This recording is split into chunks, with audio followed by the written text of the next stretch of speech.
तुम्ही म्हटलात की इन्फ्रास्ट्रक्चरचं जे लोन आहे आणि स्टार्टअप आहे ह्याचा महाराष्ट्राला बेनिफिट होईल, पण तसंच ऍग्रीकल्चर असेल, फिशर फॉक्स असेल, याबद्दल specially cotton, how do you see it benefiting the state? आपण खूप चांगली गोष्ट सांगितली, कारण नवीन कॉटन मिशन जे घोषित करण्यात आलेलं आहे, महाराष्ट्र हा कॉटन ग्रोईंग अशा प्रकारचं म्हणजे कापूस लावणारं राज्य आहे।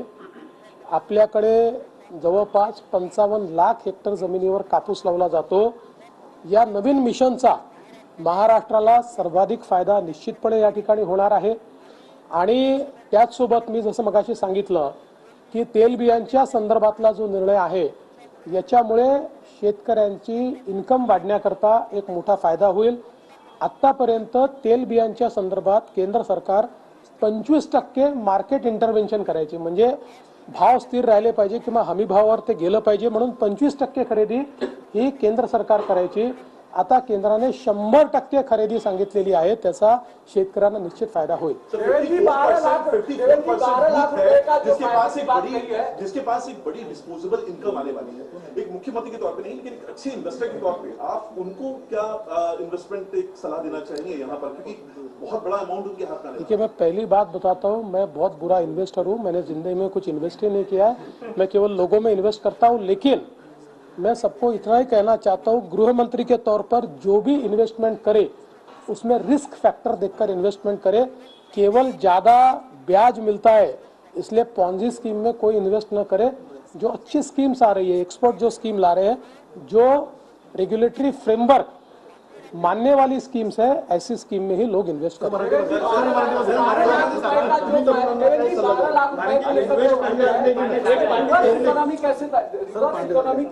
जी, 12 लाख रुपए का जो टैक्स स्लैब है उसमें रिवर्स इकोनॉमी कैसे क्रिएट होगी? देखिए, सबसे महत्व की बात यह है कि जब 12 लाख रुपए तक टैक्स एग्जम्पशन होगा, और केवल 12 लाख नहीं, 12 लाख तक तो जीरो है, लेकिन 25 लाख तक के सब लोगों के जेब में एडिशनल पैसा आ रहा है।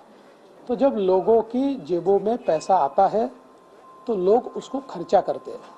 तो लोग जब पैसा खर्च करते हैं तो बाजार आती है, प्रोडक्शन बढ़ता है, उसके कारण एमएसएमई को फायदा होता है, उसके कारण नए जॉब्स क्रिएट होते हैं।